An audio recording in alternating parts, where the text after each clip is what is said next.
Hello and welcome back, students. Now, in today's class, we will be studying about the topic, the chapter Goodwill. Now, just tell me, what is the meaning of a goodwill? Goodwill is basically the name, fame, and reputation of a company, a firm, or a person. Exactly.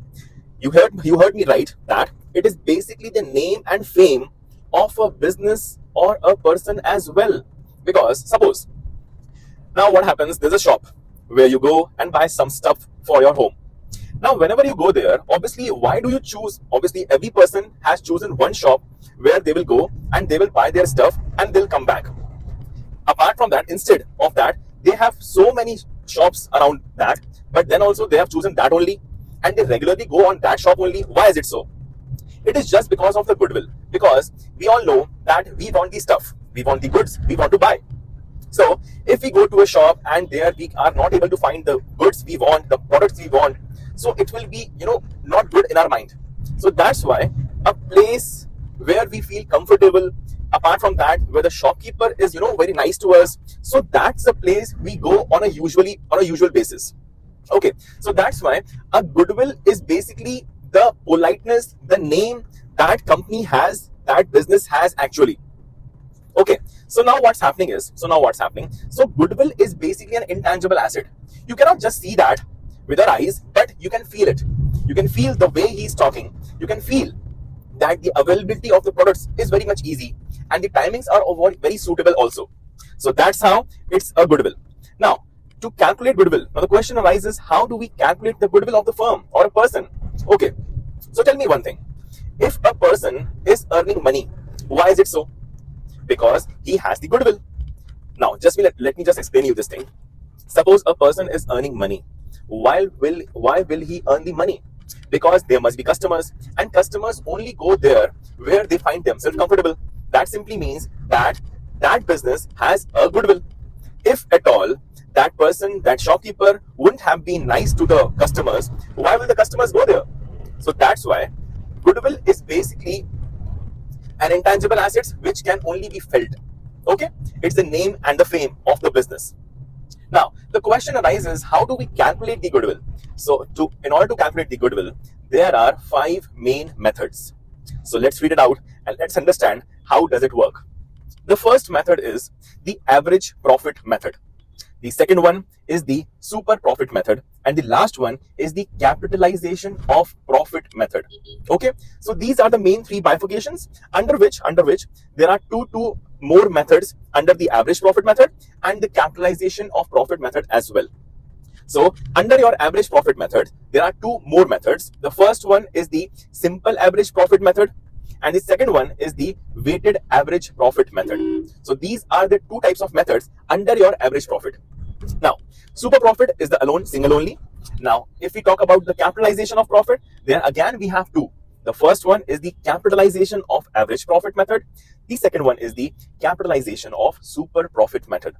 So these are basically the 5 types of method through which we calculate the goodwill of the firm. So now let's begin with the first one, that is your simple average profit method. Now, the question is again the same. How do we know that a business has a goodwill?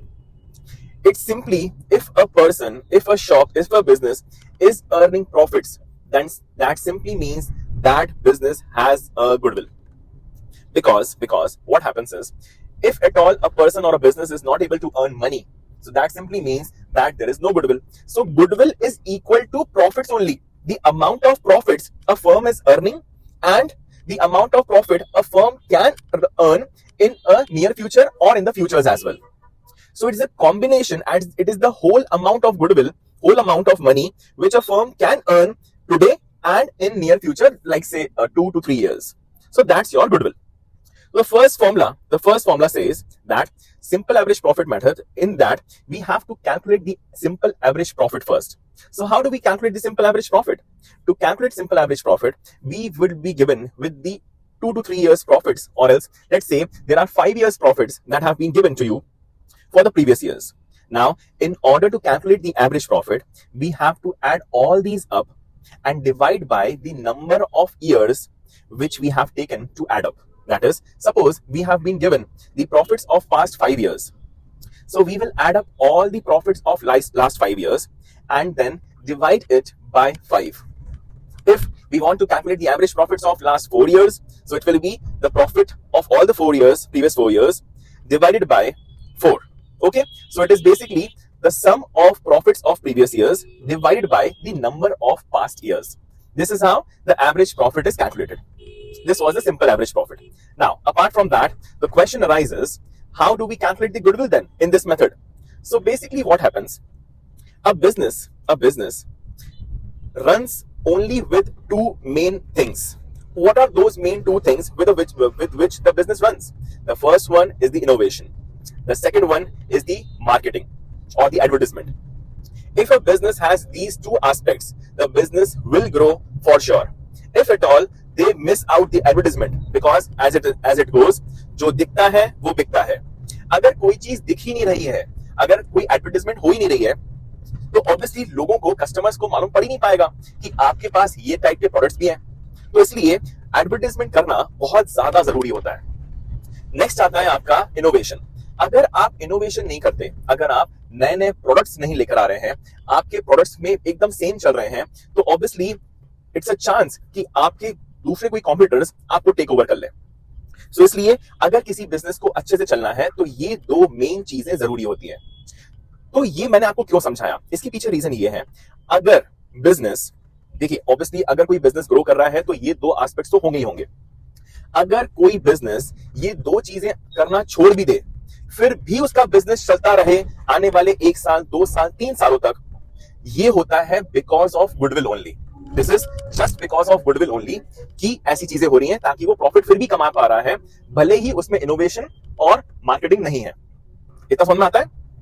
अब अगर इतना clear है, तो अब करना ये होगा, goodwill निकालने के लिए जितना आप प्रॉफिट कमाते हो और जितने सालों तक कमा सकते हो बिना कुछ एडवर्टाइजमेंट, बिना कुछ इनोवेशन किए, वो कहलाती है आपकी goodwill of the firm. Okay, तो अगर यहाँ पे जो आपने प्रॉफिट निकाला, एवरेज प्रॉफिट निकाला, इसको हम लोग को मल्टीप्लाई करना पड़ता है number of purchase years. Number of purchase years का मतलब ये होता है, अगर सपोज अगर आप आज बिजनेस बेच देते हो किसी और को, तो कोई और खरीदेगा. जिस इंसान ने भी आपका बिजनेस ये खरीदा, जितने सालों तक वो चला सकता है बिजनेस बिना कुछ इनोवेशन या तो एडवर्टाइजमेंट किए, उसी को कहते हैं हम लोग गुडविल. ठीक है, सो ये रहा आपका पहला method. This was the simple average profit method. अब बात आती है सेकंड मेथड की, जिसका नाम है weighted average profit method. Weighted average profit method में होता ये है, अब आपको पता है कि ऑब्वियसली जितना पुराना बिजनेस होता है तो पहले के टाइम में वो प्रॉफिट्स कम कमाता है, उसके बाद धीरे धीरे हर एक बिजनेस का प्रॉफिट इंक्रीज होता है, उसकी अर्निंग कैपेसिटी बढ़ती है. तो अगर आप एवरेज निकालोगे और अगर आप कम अमाउंट को लेकर, सपोज हुआ ये, एग्जांपल से समझते हैं इस चीज को. पहले साल में बिजनेस ने 30,000 का प्रॉफिट कमाया, सेकेंड ईयर में बिजनेस ने 60,000 कमाए, थर्ड ईयर में 90,000, फोर्थ ईयर में 1,20,000, फिफ्थ ईयर में सपोज उसने कमाए 1,50,000. अब आप खुद बताइए यहां पे देखकर कि आपको क्या लगता है कि नेक्स्ट 6th ईयर में कंपनी कितना कमाएगी. यहां पे आपको एक सिमेट्री दिख रही होगी, एक चीज दिख रही होगी, दैट इज हर साल कंपनी का प्रॉफिट 30,000 से इंक्रीज हो रहा है. हर साल कंपनी का प्रॉफिट कितने से इंक्रीज हो रहा है? 30,000 से. इसका साफ मतलब ये है कि 6th ईयर में कंपनी कितना कमाने वाली है? 1,80,000. चलो मान लेते हैं अगर कंपनी इतना नहीं कमा पाती 1,80,000, एटलीस्ट इतना तो कमाएगी 1,50,000, जितना उसने पिछले साल कमाया था. कि वो भी नहीं कमा पाएगी, 1,50,000 नहीं, चलो 1,20,000 कमाएगी. ठीक है, इतना तो एटलीस्ट वो कमाएगी, क्योंकि इतने कॉन्ट्रैक्ट्स, इतनी चीजें तो हो चुकी होंगी. अब बात ये आती है, अगर हम लोग इसी का पिछले 5 सालों का एवरेज निकालें, अगर हम लोग पिछले 5 सालों का normal average, simple average profit के हिसाब से एवरेज निकालते हैं अगर हम लोग, तो ये होगा 30,000 प्लस 60 प्लस 90,000 प्लस 1,20,000 प्लस 1,50,000. अगर इन सबको प्लस किया जाए तो प्लस करके देख लेते हैं कितना आ रहा है एक बारी. 150 प्लस 60, 90, 150, 3 lakhs, 3 lakhs पर 120, 4,20,000, 420 प्लस 30 विल गिव यू 4,50,000. तो 4,50,000 डिवाइडेड बाय 5 करेंगे तो ऑन एन एवरेज हमारा एवरेज कितना निकल के आ जाएगा? 90,000. अब एक बात बताइए, अगर आप बिजनेस का गुडविल निकाल रहे हैं तो आपको प्रॉफिट चाहिए, ठीक है, और प्रॉफिट जो आपका एवरेज निकल के आया वो आया सिर्फ 90,000.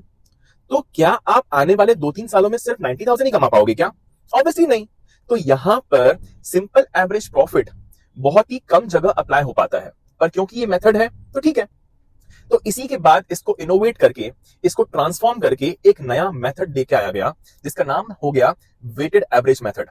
जिसका मतलब होता है आप उन्हीं प्रॉफिट्स को ज्यादा वेट दो, आप उन्हीं प्रॉफिट को ज्यादा तवज्जो, उन्हीं प्रॉफिट ज्यादा इंपॉर्टेंस दो जो आपको लगता है कि जिसके आसपास आप कमा पाओगे। जैसे कि अब आपको खुद ही पता है कि आपका जो प्रॉफिट अगले साल होने वाला है वो अप्रोक्सीमेटली 1,50,000 के आसपास रहने वाला है।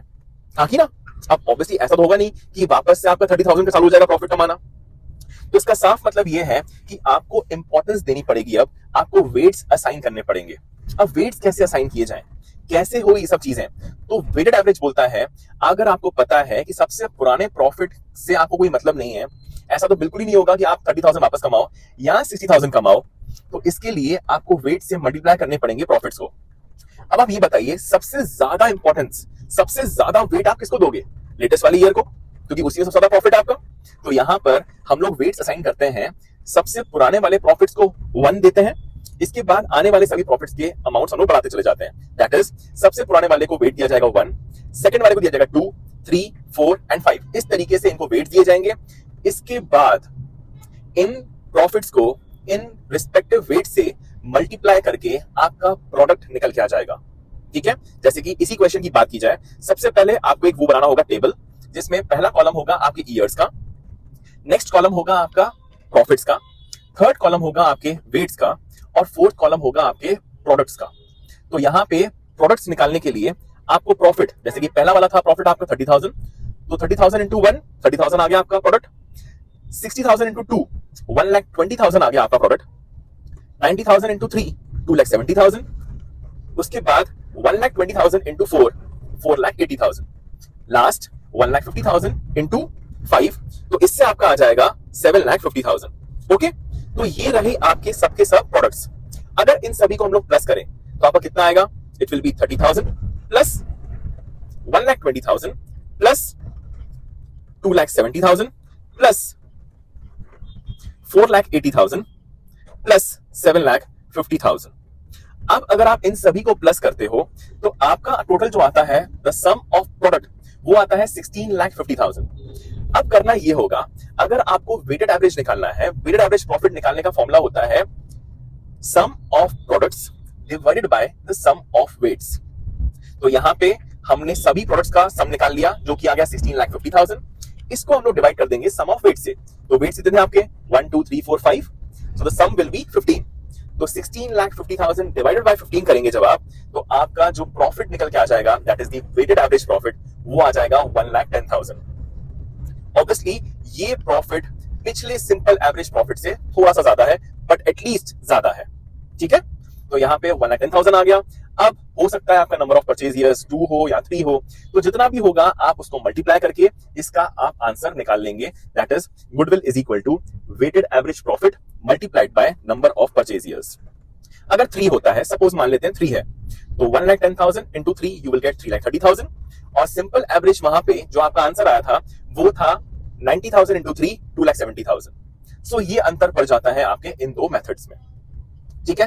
तो फाइनली हम लोगों का एवरेज प्रॉफिट मेथड के अंदर आने वाले दोनों मेथड्स पढ़ लिया हम लोगों ने। अब बात आती है थर्ड मेथड की। Third method is super profit method. Super profit, the question arises what is the meaning of super profit? Super profit का मतलब होता है, अच्छा चलिए एग्जांपल से समझते हैं। Who is a Superman? Who is a Superman? आपने पढ़ा होगा, बहुत ज्यादा देखा होगा, मूवीज देखते थे हम लोग तो एक टाइम पे। सुपरमैन एक ऐसा इंसान है जिसके पास सुपर पावर्स हैं, ऐसा बिजनेस जिसके पास एक्स्ट्रा प्रॉफिट्स हैं, that profit is known as the super profit. जैसे कि किसी इंसान के पास एक्स्ट्रा पावर्स, वैसे ही एक्स्ट्रा प्रॉफिट किसी बिजनेस के पास, इसी को कहा जाता है सुपर प्रॉफिट। तो ये निकाला कैसे जाए, अब ये समझते हैं हम लोग एक एग्जांपल के थ्रू। सपोज हुआ ये, एक आपने एक शॉप खोली शूज की, जहां पे आप शूज बेचते हैं। आपने बिजनेस में 5 लाख रुपीस इन्वेस्ट किए। आपने पूरी शॉप को बनाने में, सब कुछ सामान वामान लेने में आपने 5 लाख रुपए का खर्चा किया। इसके अलावा और भी दूसरे बिजनेसेस हैं, और भी दूसरे काफी कॉम्पिटिटर्स हैं, उन लोगों ने भी 5 लाख रुपए बिजनेस में लगा के रखा हुआ है। ऐसा अमूमन, ऐसा नॉर्मली, ऐसा यूजुअली देखा गया है, जो भी शूज का बिजनेस चालू करता है, जो भी शूज का बिजनेस चालू करता है, वो ऑन एन एवरेज 10% कमाता है जितना उसने लगाया था। तो अगर इसी कंपनी की बात की जाए तो 5 लाख रुपीस हम लोगों ने बिजनेस में लगाए, बाकी हमारे कॉम्पिटिटर्स ने भी 5 लाख रुपीस लगाए, तो 5 लाख का 10% कितना आ जाएगा? 50,000। मतलब कि नॉर्मली एक बिजनेस 50,000 रुपए कमा रहा है। अब अगर हम अपनी बात करें, हमारा एवरेज प्रॉफिट कितना आया था? 90,000 आया था, हाँ कि ना? हमारा फर्स्ट वाले मेथड के हिसाब से 90,000 एवरेज आया था। अब आप एक बात बताइए, हम लोग कमा रहे हैं 90,000 वही 5 लाख रुपए लगाकर, और दूसरे लोग 5 लाख रुपए लगाकर 50,000 कमा रहे हैं, तो हम लोग एक्स्ट्रा कितना कमा रहे हैं? एग्जैक्टली 40,000। यही तो है सुपर प्रॉफिट। जितना आप एक्स्ट्रा कमा लो, होता ये है, बहुत ध्यान से समझिएगा, गुडविल का मतलब है कि आपके पास एक्स्ट्रा क्या है, उसी को बोलते हैं गुडविल। अब एक बिजनेस अगर किसी ने चालू किया है, ऑब्वियसली कुछ तो प्रॉफिट कमाएगा ही। अगर किसी ने शॉप खोली है, किसी चीज की भी शॉप है, अगर वो दिख रही है शॉप उस मार्केट में, तो लोग तो आएंगे ही ना आपके पास, और अगर लोग आपके पास आएंगे तो कुछ ना कुछ खरीदेंगे, तो आपका बिजनेस तो नॉर्मली चलता ही है। बट अगर आपको कुछ एक्स्ट्रा करना है, अगर आपको एक्स्ट्रा प्रॉफिट चाहिए, तो एक्स्ट्रा प्रॉफिट क्यों आता है? आपके गुडविल की वजह से।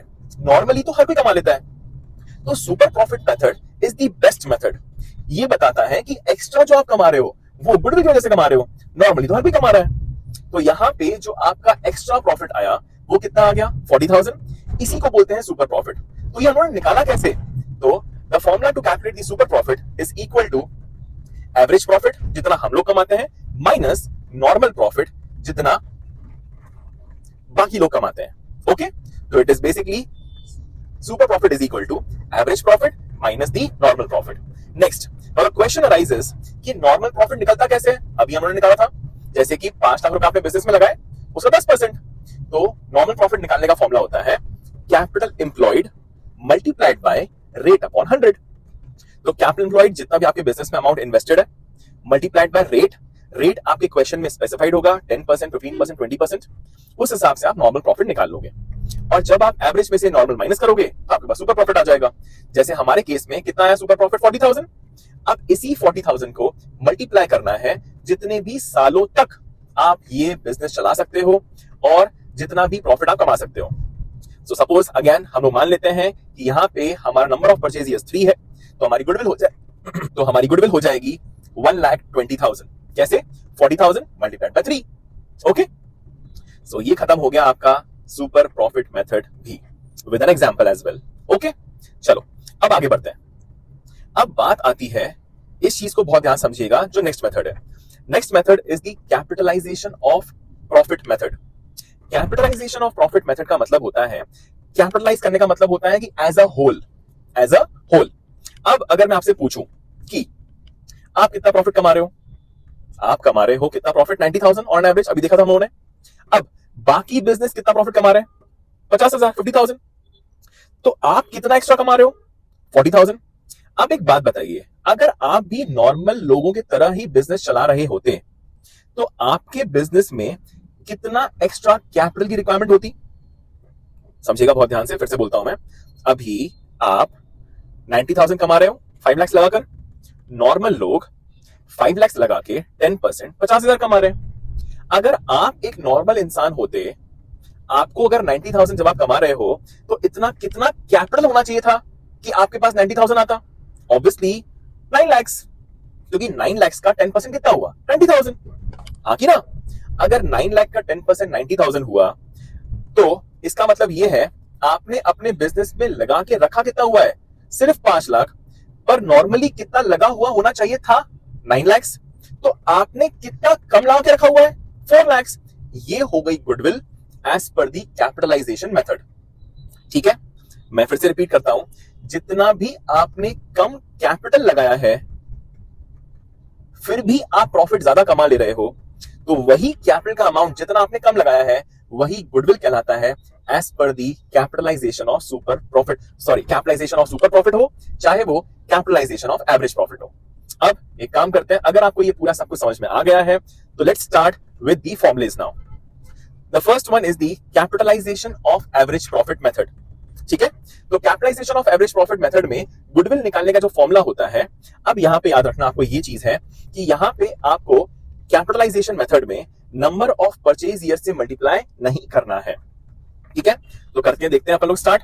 तो गुडविल निकालने का जो फॉर्मूला होता है that is equal to capitalised value minus capital employed.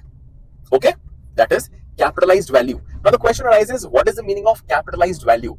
जितनी कैपिटल आपकी होनी चाहिए थी, आई रिपीट, जितनी कैपिटल आपकी होनी चाहिए थी नॉर्मल रेट के हिसाब से, जो हम लोगों ने अभी निकाली थी कि कैपिटल अगर आप 90,000 कमाते हो तो कैपिटल 9 लाख होनी चाहिए थी।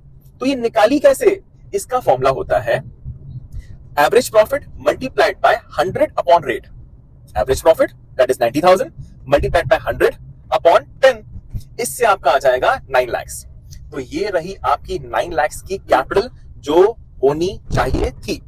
अब इसमें से हम लोग माइनस करेंगे जितनी हमारी एक्चुअल में कैपिटल इन्वेस्टेड है, ठीक है, क्योंकि formula is capitalised value minus capital employed. So 9 lakh minus 5 lakhs, you will get 4 lakhs. That is your goodwill.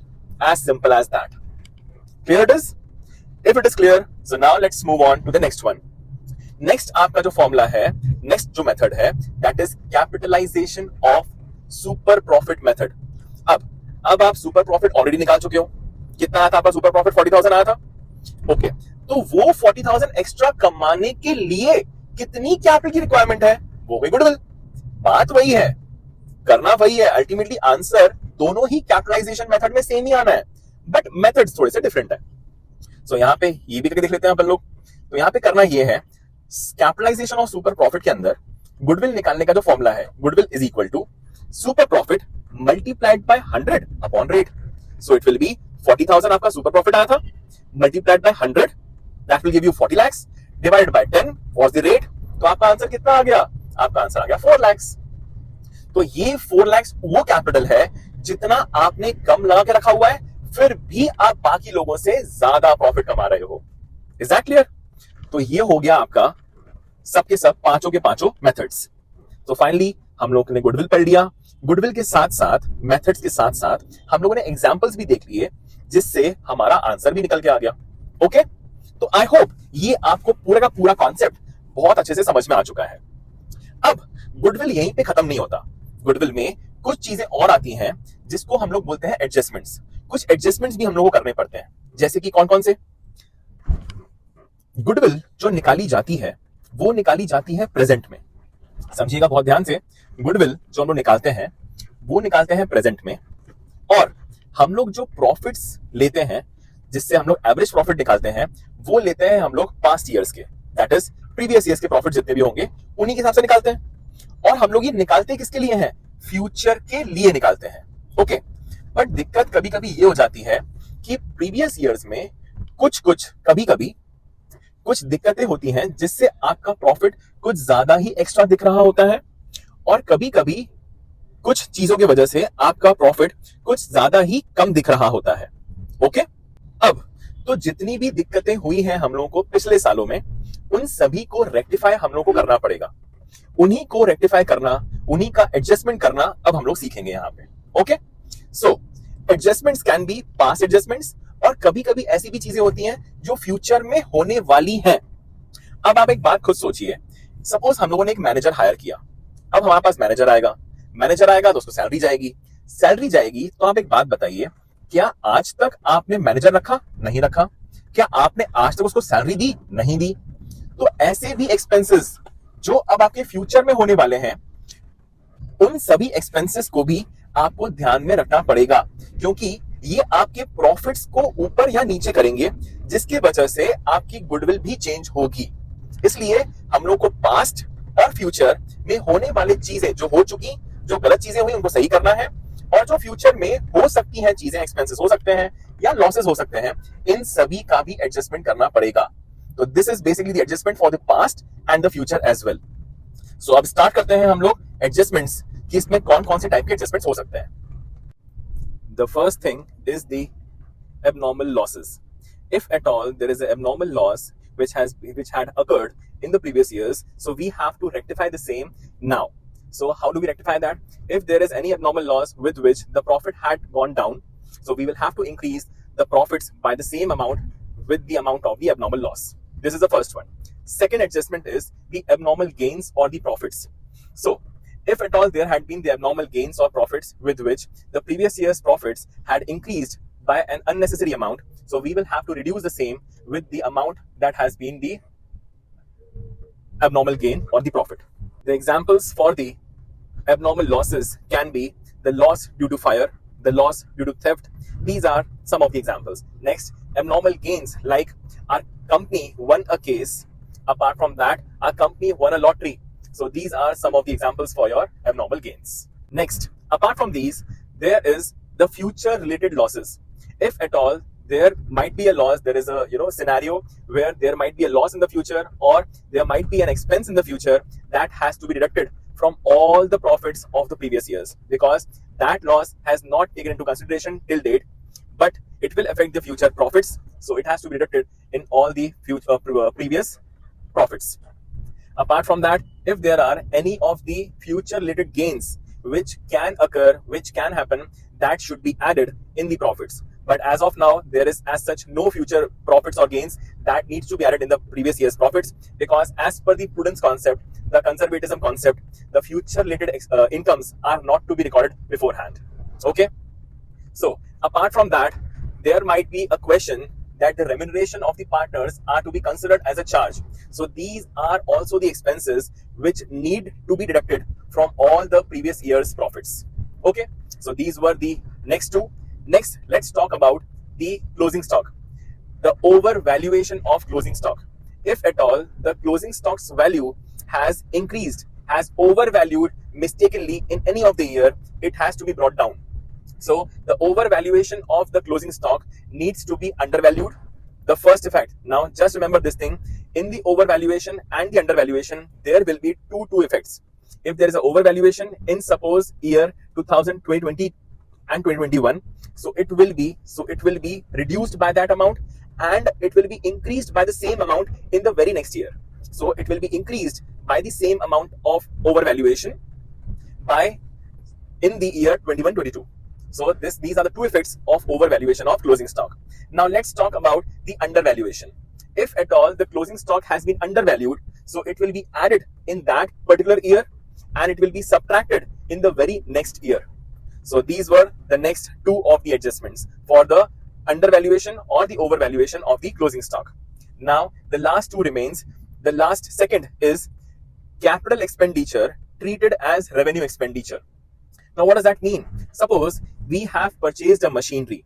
Now obviously you all know that whenever we purchase the machinery, this machinery has to be shown under the asset side of the balance sheet, but it has been shown in the profit and loss account. That simply means जो आपकी machinery थी उसको आपने गलती से balance sheet की जगह पर प्रॉफिट एंड लॉस अकाउंट में डाल दिया.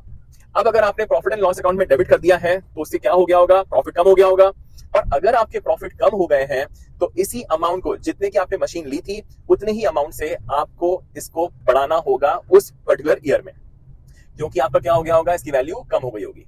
Is that clear? अब इसके अलावा क्योंकि मशीन में लगना चाहिए था डेप्रिसिएशन, जो ऑब्वियसली अगर ये प्रॉफिट एंड लॉस अकाउंट में चला गया है तो डेप्रिसिएशन लग नहीं पाया होगा, तो अब आप नॉर्मली डेप्रिसिएशन भी लगाएंगे. जिस साल में ली गई थी मशीन उस साल में भी डेप्रिसिएशन लगेगा, और आने वाले जितने भी साल हैं आपके पास उन सभी में भी डेप्रिसिएशन चार्ज होगा as per the method specified in the question. तो ये आपका SLM स्ट्रेट लाइन मेथड भी हो सकता है और रिटर्न ऑन वैल्यू मेथड भी हो सकता है. ठीक है, तो ये रिस्पेक्टिव ईयर्स में आपको माइनस करना होगा depreciation. Okay, so this was the capital expenditure treated as revenue expenditure. अब आते हैं लास्ट वाले एडजस्टमेंट पे, that is revenue expenditure treated as capital expenditure. मतलब हुआ ये कि नॉर्मल सा एक एक्सपेंस, नॉर्मल सा रिपेयर या मेंटेनेंस का एक्सपेंस जो कि होना चाहिए था किसी मशीनरी पे, उसको आपने गलती से ये मान लिया कि आपने नई मशीन ही खरीद ली. तो नॉर्मली ये एक्सपेंस कहां जाना चाहिए था? ऑब्वियसली इसको प्रॉफिट एंड लॉस अकाउंट में जाना चाहिए था, but this has been shown in your balance sheet. इसको आपने गलती से बैलेंस शीट में एसेट्स में शो कर दिया, जिससे आपका जो प्रॉफिट है वो नॉर्मली कम होना चाहिए था because of its expense, but वो कम नहीं हो पाया. तो अब जिस साल में भी ये होना चाहिए था उसमें आप माइनस कर दोगे ये वाला एक्सपेंस, और क्योंकि ये एक्सपेंस अब मशीनरी मान ली गई थी तो मशीनरी पे आपने डेप्रिसिएशन चार्ज कर दिया होगा, जिसके वजह से आपका प्रॉफिट कम हो गया होगा. तो जिस साल में एक्सपेंस हुआ था उसमें और आने वाले जितने भी साल के प्रॉफिट्स आपको गिवन हैं उन सभी में ये डेप्रिसिएशन का अमाउंट प्लस हो जाएगा, depending upon the method of depreciation जो आपके क्वेश्चन में स्पेसिफाइड है। तो ये हो गए आपके पूरे एडजस्टमेंट्स जो होते हैं आपके गुडविल वाले चैप्टर में। So with this we have completed the goodwill chapter with the formulae, with the example and with the adjustment of the profits as well. अब जैसे ही आपके ये एडजस्टमेंट्स कंप्लीट हो जाएंगे, आपके पास एक नॉर्मल प्रॉफिट, दैट इज आपके पास एक प्रॉपर नॉर्मल प्रॉफिट निकल के आ जाएगा। उसी के हिसाब से अब आपको एवरेज प्रॉफिट्स कैलकुलेट करना है। तो याद रखिएगा, जब भी आपके पास नॉर्मल क्वेश्चन आए गुडविल का, तो सबसे पहले आपको ये चेक करना है कि कोई एडजस्टमेंट तो नहीं है। अगर एडजस्टमेंट है तो पहले आप अपने प्रॉफिट्स को सही करेंगे, इसके बाद ही आप उन प्रॉफिट से एवरेज प्रॉफिट निकालेंगे। सो ये खत्म हो गया आपका पूरा फुल चैप्टर का revision and the overview. Thank you so much.